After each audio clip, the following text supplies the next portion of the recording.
पाकिस्तान के लिए काम कर रहा है। जब तो यहाँ की बहन बेटियों की इज्जत है लूट रहा है, यहाँ के लोग का रोजगार छीन रहा है, सब कुछ खत्म कर रहा है। और चाइना में इसके घर मकान है, चाइना का यहाँ कब्जा करा रहा है। चाइना कितना घुसा है अंदर, 200 किलोमीटर अंदर घुसा है चाइना। अच्छा, आप मुझे बताओ कहाँ चला गया? मानसरोवर भी चाइना के अंदर चला गया। जवाब देना मोदी, देश में कब्जा करवा दिया चाइना का।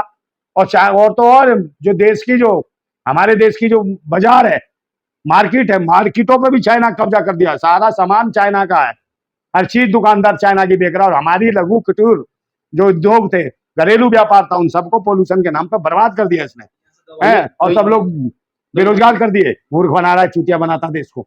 ऐसे लोगों से कुछ नहीं होता, कोई एक्शन नहीं आया। देखो जीएसटी लगा दी दवाइयों पे, नमक तक पे जीएसटी लगाई। तो ये क्या है जीएसटी लगाने पर? ये तो चोर है, ये तो नमक हराम है जो नमक पर जीएसटी लगा रहे। तो सरकार निकम्मों की है।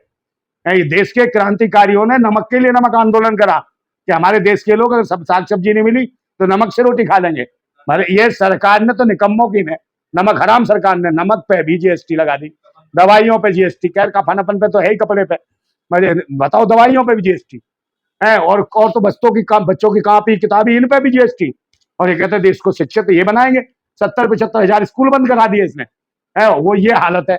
और ये तो और बच्चों का तो कुछ नहीं है, बच्चों के इंटरव्यू नहीं लेते हैं। इंटरव्यू उनके बाप के लेंगे, उनकी अम्मा के लेंगे। अम्मा को पढ़ना, बाप को पढ़ना है। इंटरव्यू किसका? बच्चे का लेना चाहिए कि माँ बाप का लेना चाहिए? माँ बाप पढ़ेंगे वहां, है। कितने बड़े चूतिए मूर्ख हैं।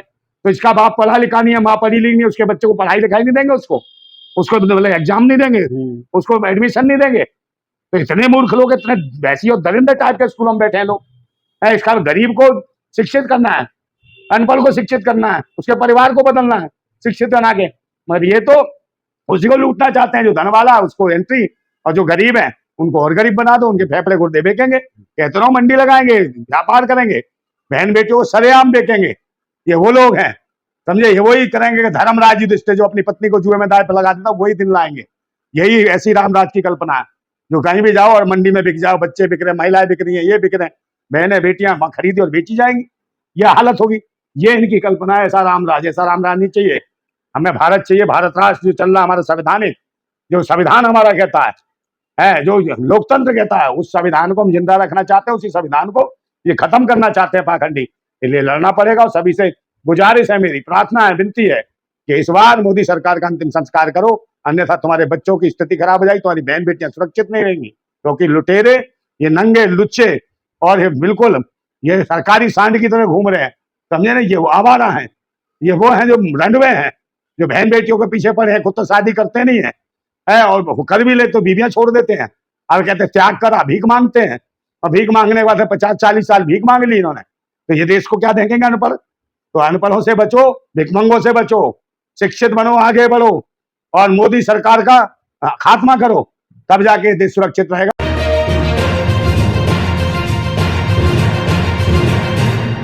अग्निवीर बनाने की योजना थी, उसमें 4 साल के बाद में रिटायरमेंट की बात कर रही है सरकार। हाँ। और मोदी जी 73 साल 74 साल के होने के बावजूद 5 साल और मांग रहे हैं, तो इस पर क्या कहना चाहिए? देश की जनता को सोचना चाहिए, और देश के सेना के जवानों को सोचना चाहिए, युवाओं को सोचना चाहिए कि हमारे देश के प्रधानमंत्री की मानसिकता क्या है, इस मंत्रिमंडल की मानसिकता क्या है, भाजपा सरकार की मानसिकता क्या है। कि देश का प्रधानमंत्री तो चाहे 76 का हो, चाहे 74 का हो, प्रधानमंत्री मांग रहा मौका कि मुझे फिर मौका है। खुद 10 साल आराम से रह लिया, उसके बाद फिर मौका चाहिए उसको।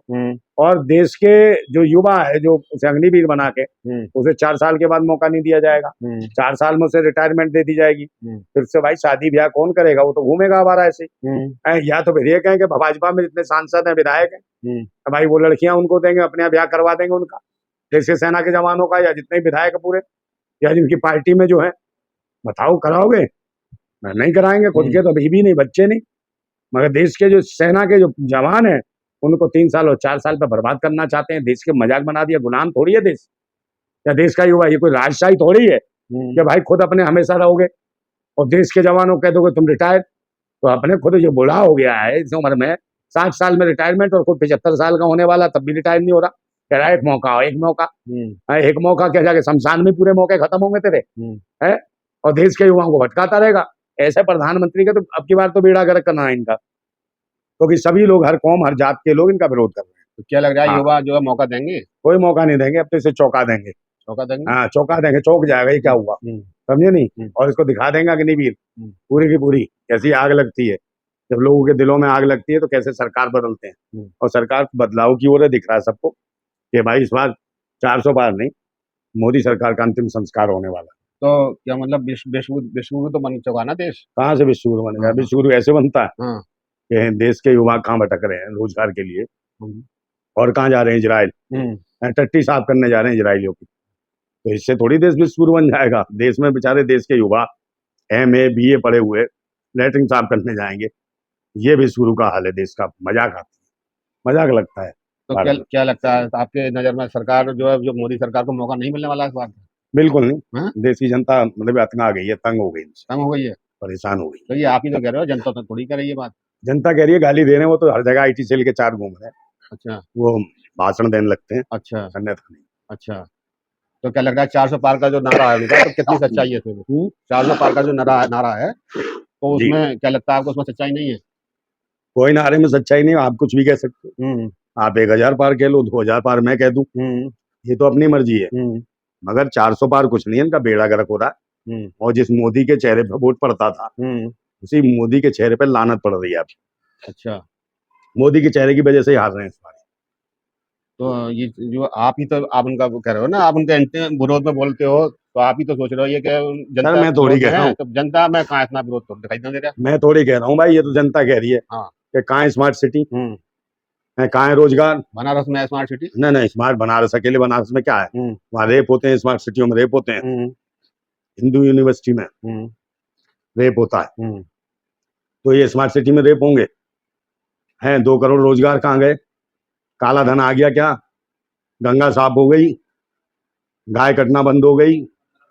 ये तो छोटी मोटी घटनाएं होती रहती है, इसमें तो हर सरकार में होती है। ये छोटी मोटी घटना है, इनके ऊपर तो लोगों को कत्ल करवा दिए इन्होंने, हैं? लोग मॉब लिंचिंग करके मार दिया लोगों को। तो ये छोटी मोटी घटना है नहीं, बहुत बड़ी घटना है। अच्छा, तो योगी जी का बुलडोजर चल रहा है, तो वो मतलब आपको नहीं लग रहा है, ना दिखाई दे रहा है बुलडोजर चल रहा है? नाजायज ये सब कुछ, किसी को भी चारे को मार दोगे, आपको अगर नहीं है, जो भी अगर किसी को दंड देना है तो वो अदालत का काम। अच्छा, अदालत दंड दे सकती है, और कोई नहीं दे सकता। अच्छा, ये तो बेकार है, सब उठाई गिरे हैं, चोर उचक्के इकट्ठे हो गए, इनके बस की कुछ नहीं। अब सरकार ही बदलेगी, पूरा देश परेशान हो गया, हर आदमी गाली दे रहा है इनको, और परिवर्तन की ओर जा रहा है। 10 साल बहुत बड़ा समय होता है, 10 साल में कुछ नहीं करा है। देश की जनता कह रही है बहुत हो गई, हिंदू मुसलमान की मार। अब की बार मोदी सरकार का अंतिम संस्कार अच्छे लोग लाएंगे, सच्चे लोग जिताएंगे और अपने अधिकार पाएंगे। राम मंदिर क्या? अच्छा, ये राम मंदिर का जो मुद्दा है, तो वो मतलब नहीं चलेगा इसमें लोकसभा चुनाव में? नहीं, अब क्या होगा, कितने साल, 50 साल से राम मंदिर मुद्दा कितना चलाएंगे? देश की जान गए सब, कह ले कितने मर गए, कितने जी गए। अच्छा, खत्म करो यार, सब कह रहे ठीक है, बन गया, खत्म। अच्छा, कोई नहीं पूछता अभी। नहीं तो लोग खुश तो हैं देश के आपने लोग। कोई खुश नहीं, कोई ऐसी खुशी नहीं है। कह ले भाई कौन जा रहा है यहाँ से 400 किलोमीटर, 500 किलोमीटर, 700 किलोमीटर, कौन जा रहा है राम मंदिर? अच्छा, जिसके पास रोजी रोटी रोजगार नहीं, उसकी जेब में पैसे नहीं, क्या जाएगा? शाम को खाना पीना नहीं, कुछ नहीं है, व्यवस्था नहीं है, तो वो कहे रोजगार चाहिए। मंदिर बन गया, दुबई कौन जाएगा भाई? दुबई में मंदिर बन गया। हाँ तो दुबई कौन जाएगा, आप बताओ ना। दुबई में किसने करा था वहाँ उद्घाटन? अरे अबू धाबी में वो मुल्ला जी थे, उनका पैर छू रहा था ये। अच्छा, और यहाँ हिंदू मुसलमान करा था, वहाँ पैर छू रहा था वो। अच्छा, मुल्ला जी के साथ, उनके साथ वो मंदिर बना रहा वहाँ। अच्छा, तो ये सिर्फ ये मंदिर नहीं है, मंदिर के नाम पे ये उसमें असले दुनिया भर का पैसा इकट्ठा करते हैं, ये वो है। अच्छा, ये लुटेरे हैं, देश को लूट लूट के वहाँ पैसा इकट्ठा करेंगे। अच्छा, और जिन मुसलमानों से डराते हैं, उन्हीं मुसलमानों के अपने रिश्ते जोड़ेंगे। और वही मुसलमान देखा नहीं वहाँ अबू धाबी में उनके साथ थे, उनके पाँव छू रहे थे। अच्छा, तो यहाँ हिंदू मुसलमान को डराते हैं, वहाँ पाँव छूते हैं। तो इनकी जो है दोगली नीति है, कि ना हिंदू के, ना मुसलमान के, ना देश के, ना किसी के नहीं है। ये उठाई गिरे हैं, चोर है, लुच्चे हैं, लफंगे हैं, भिखमंगे हैं। अच्छा, इनको हटाना बहुत जरूरी है। देश की जो है तरक्की बिल्कुल खत्म कर दी है, और देश का रुपया कितना गिरा दिया। जो कहते थे रुपया उठा देंगे, बहन बेटियों की इज्जत बचेगी, इज्जत तो बचने ही नहीं दे रहे। ये खुद निर्वस्त करके देश के सेना के सिपाहियों की पत्नियों की लूटवा रहे हैं इज्जत। अच्छा, और वहां भी न्याय नहीं है। आप ये देखो, देश की महिला खिलाड़ियों को कूटा इन्होंने, अच्छा, किसी को छोड़ा क्या इन्होंने? उसको देखो, उसको क्या नाम है, हेमराज, जिसका सन लाने की बात हो रही थी, उसके बदले सब भूल चुकी है जनता, सब भूल अरे चुकी नहीं, है। सब याद करती है, जनता को सब मालूम है। सब भूल एक चुकी है, समय तक लॉकडाउन था, देखिए, लॉकडाउन में भी यही कह रहे अरे हैं, लोग नोटबंदी में भी यही भाई कह रहे हैं लोग। लॉकडाउन में ऐसे इंजेक्शन ठोके हैं जो लोगों के मर गए। ऐसे इंजेक्शन ठोके लोगों के मर गए बेचारे, अभी तक मर रहे हैं। वो तो बीमारी हैं, की भाई अब भी मर रहे हैं, खड़े खड़े मर जाते हैं। अच्छा इतना साइड इफेक्ट है उन इंजेक्शनों का। अच्छा हाँ, तो ये हालत करी है उन्होंने, पानी के इंजेक्शन फेल दिए, रैबिट के पता नहीं किस चीज के इंजेक्शन फेल दिए इंसानों को। अच्छा हाँ, और अपनी कंपनियां बना के पैसे लूट लिए। तो ये हालत है, और लोगों के फेफड़े गुर्दे पता नहीं कहाँ सप्लाई कर दिए। ये तो उस टाइम के अखबार छाप रहे थे कोरोना काल में अच्छा कि भाई महाराष्ट्र में ये फलाने ने ये गुर्दे फेफड़े बेच दिए। लोगों को इतना दहशत मिला दिया, यही जो मीडिया बनती है, अच्छा बिकाऊ मीडिया ने दहशत में डाल दिया। ऑक्सीजन चाहिए, ये चाहिए। ये तो भाई कुत्ते बिल्लियों को नहीं हुआ, कुत्ते बिल्ली तो एक ना मरा, ना मास्क लगाया ना कुछ मंगाया, पक्षियों को कुछ नहीं हुआ, बस इंसानों पे ही कर रहा था वो वायरस काम। अच्छा तो लोगों को मूर्ख बनाना छोड़ दे, सरकार के बारे में सब ताली ताली, ये ड्रम झंडा फंडा बहुत हो गया, अब नाटक सब समझ गए देश के लोग हैं। अब झंडा फंडा सब पिछवाड़े में डाल देंगे इसके हैं। अरे पाकिस्तान खौफ में है बता रहे हैं लोग। कौन सा? हाँ, पाकिस्तान तो बहुत खौफ में, इतना खौफ में वो घर से बाहर नहीं निकलना, कोई मर रहे हैं सब पाकिस्तानी तो।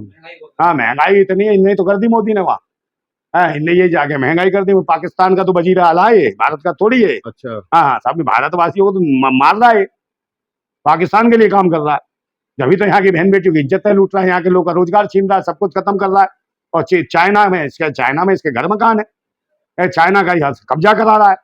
चाइना कितना घुसा है अंदर, 200 किलोमीटर अंदर घुसा है चाइना। अच्छा आप मुझे बताओ, कहाँ चला गया? मानसरोवर भी चाइना के अंदर चला गया। जवाब देना मोदी, देश में कब्जा करवा दिया चाइना का।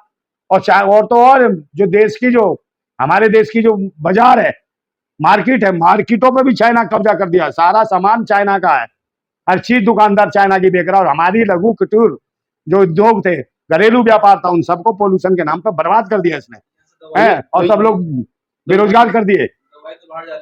कौन सी दवाई जा रही है? कौन सी वैक्सीन? कोई कुछ नहीं जा रहा है। वैक्सीन मूर्ख बना रहा है, चूतिया बनाता देश को। ऐसे लोगों से कुछ नहीं होता, कोई वैक्सीन नहीं आया। देखो जीएसटी लगा दी दवाइयों पे, नमक तक पे जीएसटी लगाई। तो ये क्या है जीएसटी लगाने का? ये तो चोर है, ये तो नमक हराम है जो नमक पर जीएसटी लगा रहे। तो सरकार निकम्मों की है। ये देश के क्रांतिकारियों ने नमक के लिए नमक आंदोलन करा कि हमारे देश के लोग सब साग सब्जी नहीं मिली तो नमक से रोटी खा लेंगे।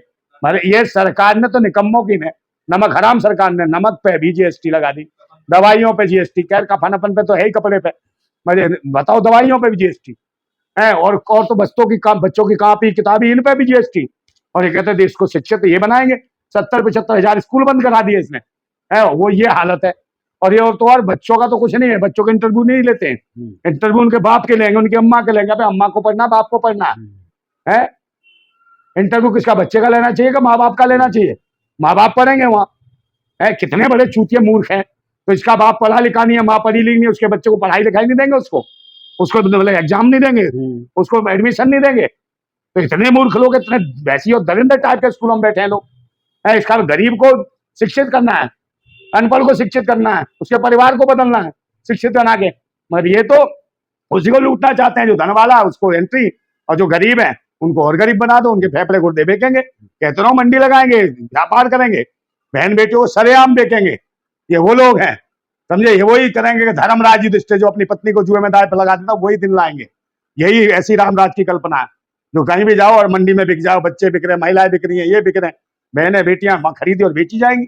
ये हालत होगी, ये इनकी कल्पना है। ऐसा रामराज नहीं चाहिए हमें। भारत चाहिए, भारत राष्ट्र जो चल रहा है हमारा संवैधानिक, जो संविधान हमारा कहता है, जो लोकतंत्र कहता है, उस संविधान को हम जिंदा रखना चाहते हैं। उसी संविधान को ये खत्म करना चाहते हैं पाखंडी, इसलिए लड़ना पड़ेगा। और सभी से गुजारिश है, मेरी प्रार्थना है, विनती है कि इस बार मोदी सरकार का अंतिम संस्कार करो, अन्यथा तुम्हारे बच्चों की स्थिति खराब हो जाएगी, तुम्हारी बहन बेटियां सुरक्षित नहीं रहेंगी। क्योंकि लुटेरे, ये नंगे लुच्चे और ये बिल्कुल ये सरकारी सांड की तरह घूम रहे हैं, समझे ना। ये वो आवारा हैं, ये वो हैं जो रंडवे हैं, जो बहन बेटियों के पीछे पड़े हैं, खुद तो शादी करते नहीं है, और कर भी ले तो बीवियां छोड़ देते हैं और कहते हैं त्याग करा, भीख मांगते हैं। और भीख मांगने के बाद 50-40 साल भीख मांग ली इन्होंने, तो ये देश को क्या देंगे अनपढ़? तो अनपढ़ों से बचो, भिखमंगों से बचो, शिक्षित बनो, आगे बढ़ो और मोदी सरकार का खात्मा करो, तब जाके देश सुरक्षित रहेगा। भारत जिंदाबाद था, जिंदाबाद और जिंदाबाद रहेगा। जिंदाबाद भारत। बहुत बहुत धन्यवाद साहब।